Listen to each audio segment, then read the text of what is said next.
Hello students, आज हम फिर हाजिर हैं आपके सामने एक नए वीडियो के साथ। आज देखिए, प्रीवियस वीडियो में हमने रविन्द्रनाथ टैगोर द्वारा रचित कविता आत्मत्राण, इसकी व्याख्या हमने पूरी कर ली थी। आज हम क्या करेंगे, इसके प्रश्नोत्तर करेंगे।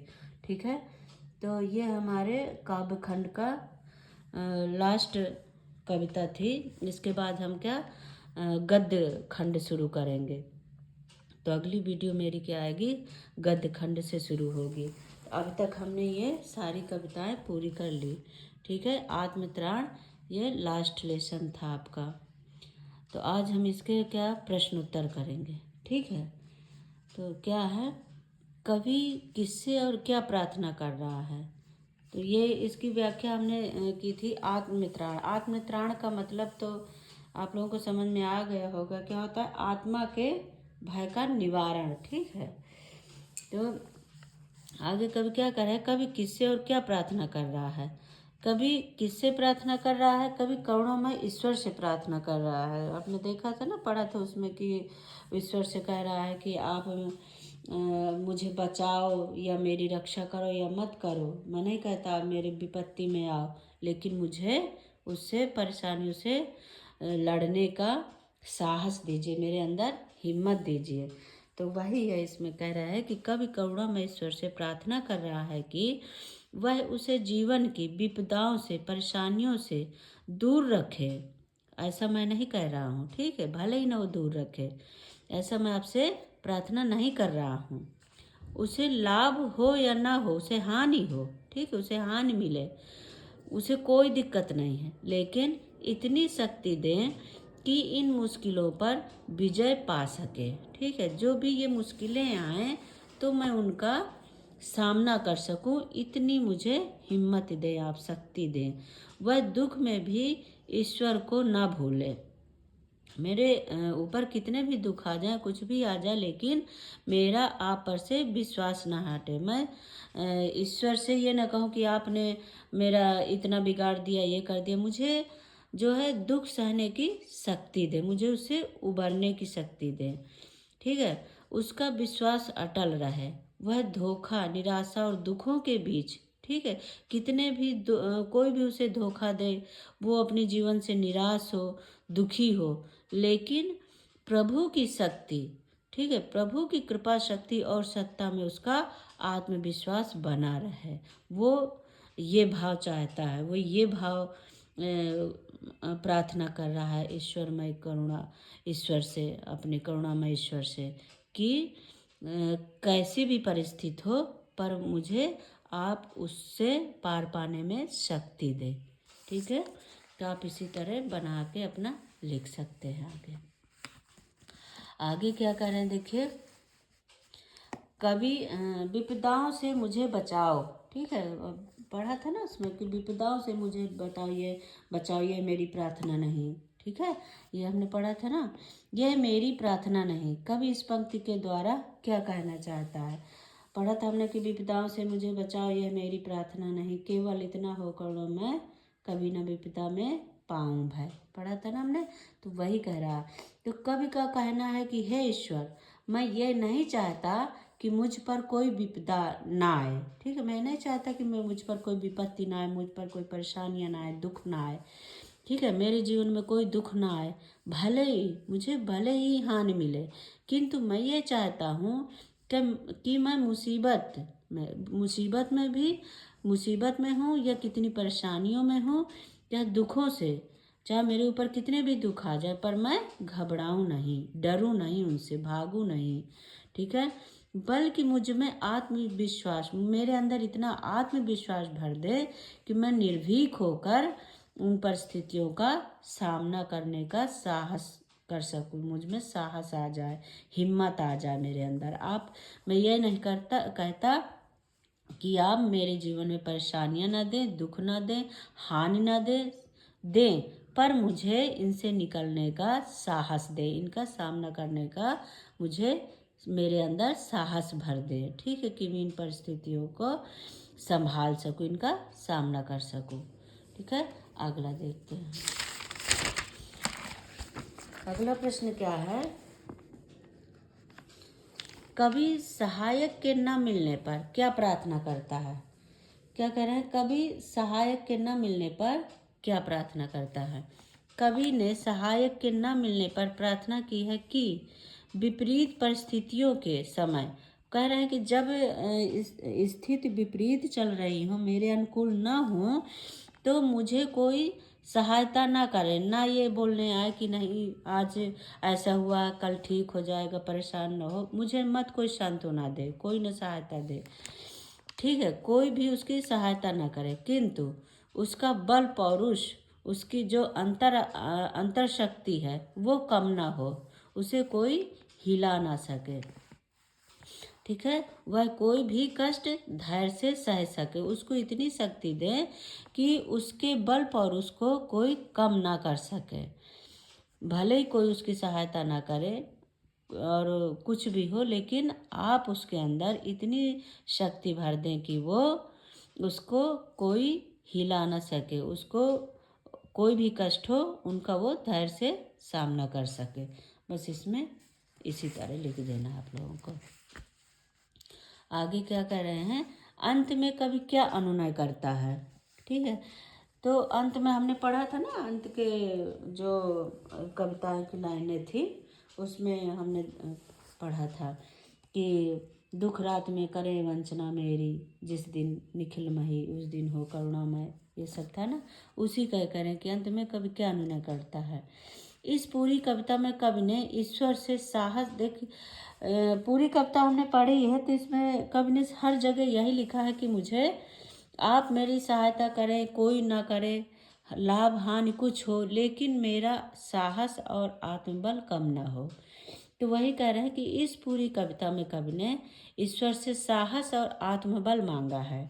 अंत में कवि ईश्वर से यह अनुनय करता है कि चाहे सब लोग उसे धोखा दें, ठीक है, सब लोग उसे धोखा दें, कोई भी उसका साथ न दे, पर ईश्वर के प्रति उसकी आस्था कम ना हो, उसका विश्वास न डगमगाए, ईश्वर के प्रति मेरी आस्था बढ़ती जाए, वो कह रहे ईश्वर के प्रति मेरी आस्था बढ़ती जाए, मैं डगमगाऊं नहीं, और सुखों और जो सुख के दिन भी आ जाएं मेरे जीवन में, मैं बहुत खुश हो जाऊं, तब भी मैं ईश्वर को याद रखूं हर क्षण, उनको किसी भी क्षण भूलूं नहीं। कहते होता है ना कि जब खुशी के दिन आ जाते हैं तो लोग भूल जाते हैं, तो वही कह रहे हैं कि कितना भी सुखी के दिन आए, कैसे भी हो, पर मैं ईश्वर को भूलूं नहीं, मैं उनको हर क्षण याद रखूं, कैसी भी परिस्थिति आ जाए, पर आप हमेशा मेरे साथ रहें और मेरी आस्था पर बनी रहे, बस इतनी कृपा करें आप मुझ पर। कवि कहता है कि कैसी भी परिस्थिति हो, पर आप मेरा साथ हमेशा बनाए रखें, आप मुझे अकेला ना छोड़ें। अगला प्रश्न देखिए क्या कह रहे हैं कि आत्मत्राण शीर्षक की सार्थकता कविता के संदर्भ में स्पष्ट कीजिए। कह रहे हैं आत्मत्राण किस मतलब इसका कह रहे हैं कि आत्मत्राण जो शीर्षक दिया है ये किस तरह से सार्थक है, ये हमें स्पष्ट करना है इस कविता के लिए। तो हमें सबसे पहले आत्मत्राण का क्या है मतलब लिखना है, आत्मत्राण का क्या अर्थ होता है। तो आत्मत्राण का अर्थ है आत्मा के भय का निवारण, ठीक है, अर्थात आत्मा से या हमारे अंतरात्मा से या मन से दुखों का निवारण हो जाए, ठीक है, भय से छुटकारा मिल जाए, हम जो कैसी भी परिस्थिति हो, बोला है ना इसमें, कैसी भी परिस्थिति हो पर मेरे अंदर साहस दे, हिम्मत दे, वही यहाँ पे कह रहे हैं कि दुखों का निवारण हो, भय से छुटकारा मिले। त्राण शब्द का प्रयोग इस कविता के संदर्भ में बचाव, ठीक है, बचाव, आश्रय और भय से निवारण के अर्थ में किया जा सकता है। यहाँ पे इन सब चीज़ों के लिए इसका अर्थ यहाँ पे लगाया जा सकता है। कवि चाहता है कि जीवन में कितने भी दुख आ जाए वह निर्भय होकर उनको सहन कर सके, कैसी भी परिस्थिति हो पर वो उनसे लड़ सके, हारे नहीं। आगे कवि कहता है कि मैं ऐसी प्रार्थना नहीं करता कि मेरे जीवन में दुख न मिले, बल्कि उनका सामना करने की शक्ति की प्रार्थना करता है। वो ये नहीं कहता कि दुख ना आए, मुझे हानि ना हो, पर मैं उनका सामना कर सकूं, ऐसी हिम्मत मुझे दीजिए। वह चाहता है कि उसका बल पौरुष न हिले, बल पौरुष उसका बना रहे, अंतरात्मा उसकी न डगमगाए, वह सदा उसके साथ रहे। इसलिए यह शीर्षक पूर्णतः सार्थक है। पूरे कविता में हमने यही चीज पढ़ा है, तो इसलिए यहाँ पे कह रहे हैं कि आत्मत्राण शीर्षक सार्थक है इस कविता के लिए। आगे प्रश्न देखिए। अपनी इच्छाओं की पूर्ति के लिए आप प्रार्थना के अतिरिक्त और क्या क्या प्रयास करते हैं, लिखिए। मतलब देखिए, आप देखते होंगे ना कि अपनी इच्छाओं की पूर्ति तो हम करते ही हैं, भगवान के पास जाते हैं, हमारे ये कर दीजिए, हमारे बच्चों का कर दीजिए, और हमारे किसी चीज़ की कमी ना हो, ये सब प्रार्थना हम करते हैं ना। तो कर, और इसके अलावा भी और क्या क्या आप मांग सकते हैं और क्या क्या प्रयास करते हैं। तो अपनी इच्छाओं की पूर्ति के लिए प्रार्थना के अतिरिक्त हम निम्नलिखित प्रयास करते हैं। आपको ऐसे लिख देना, फिर आगे नंबर डाल के लिख दीजिए कि कठिन परिश्रम और संघर्ष करते हैं। और हम एक तो भगवान से हम ये इच्छाएं तो पूर्ण करने के लिए कहते ही हैं, लेकिन और हम और क्या क्या प्रयास करते हैं, ठीक है। इन इच्छाओं को पूरा करने के लिए हम और क्या क्या प्रयास करते हैं, तो हम कठिन परिश्रम करते हैं और संघर्ष करते हैं। जब तक हम परिश्रम नहीं करेंगे तब तक हमें कुछ भी नहीं मिलने वाला। सिर्फ प्रार्थना से हमारे जीवन नहीं चलता, हमें उसके लिए परिश्रम भी करना पड़ता है, ठीक है। हमें अपने कर्तव्य भी निभाने पड़ते हैं।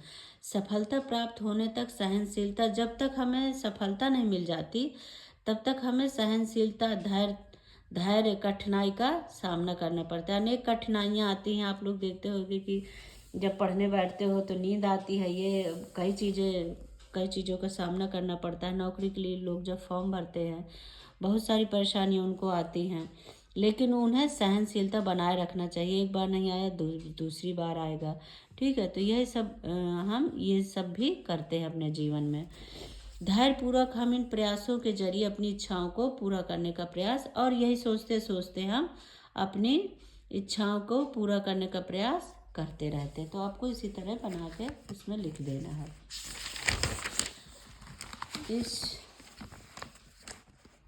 इस लेसन का लास्ट क्वेश्चन, ये क्या कह रहे हैं, क्या कवि की यह प्रार्थना आपको अन्य प्रार्थना गीतों से अलग लगती है? यदि हाँ तो कैसे? कह रहे हैं कि क्या कवि, हर कोई तो क्या करता है, अपने लिए चीज़ें मांगता है ना, और यहाँ पे क्या है, देश के लिए मांगा गया है सब कुछ। तो वही कह रहा है, यह प्रार्थना अन्य प्रार्थना गीतों से भिन्न है, क्योंकि अन्य प्रार्थना में और दूसरी प्रार्थनाओं में क्या होता है, गीतों में ईश्वर से दुख, दर्द, कष्टों को दूर करने और सुख शांति की हम कामना करते हैं भगवान से, है ना। तो तथा मानवता का विकास, कल्याण, ईश्वर सभी कार्य पूरे करे, ऐसी प्रार्थनाएं होती है। परंतु इस कविता में क्या है, इस कविता में कष्टों से छुटकारा नहीं, बल्कि क्या कहा है, बल्कि कष्टों को सहने की शक्ति के लिए प्रार्थना की गई। वो ये नहीं कह रहे हैं कि कष्ट ना आए हमारे जीवन में, हम हमेशा सुखी रहें, कोई हमें परेशान न करे, ऐसा कुछ भी नहीं। उन्होंने कहा कि कष्ट आए, हानि मिले, कुछ भी हो, लेकिन उनको सहने की हमें शक्ति दे। तो कष्टों को सहने की शक्ति के लिए प्रार्थना किया गया है इसमें। कभी मुसीबत में भयग्रस्त नहीं होना चाहता। कभी कह रहा है, कहता नहीं कभी कि मैं कितना भी मुसीबत आ जाए मुझ पर, लेकिन मैं घबराऊं नहीं, मैं उनका सामना करूं। और सुख के दिनों में भी प्रभु का स्मरण बनाए रखना चाहता है। वो उन्होंने बोला ना कि कितने भी मैं सुखी हूँ, मेरे जीवन में कितनी भी खुशियाँ आ जाए, पर मैं आप पर मेरा विश्वास बना रहे, मैं आपको कभी ना भूलूं। इस कविता में ईश्वर में आस्था रखने की प्रार्थना की गई है, ठीक है। इस कविता में ईश्वर पे आस्था बनाए रखने के लिए प्रार्थना की गई है।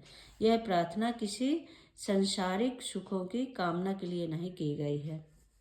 यहाँ पे उन्होंने देश के लिए और बोला है कि अपने लिए, कि मुझे कितने भी कष्ट आ जाए, कुछ भी हो, लेकिन मैं उनका सामना कर सकूं, ठीक है। तो ये आज हमारे गद्य, आज से क्या हुआ कि हमारा काव्यखंड समाप्त हो गया। आगे हम इसके गद्य खंड शुरू करेंगे। तो अगली वीडियो हमारी आएगी। ये 9 पार्ट थे तो ये पूरे हो गए। अगला उसका लेसन आएगा हमारा गद्य खंड का। तो अगली वीडियो में उस पर जल्दी बनाऊंगी, आप इंतज़ार करें। और मैं ठीक है बच्चों, आप ध्यान से पढ़ें। कोई दिक्कत आए तो आप कमेंट करके ज़रूर पूछें। ठीक है बच्चों, थैंक यू, बाय बाय।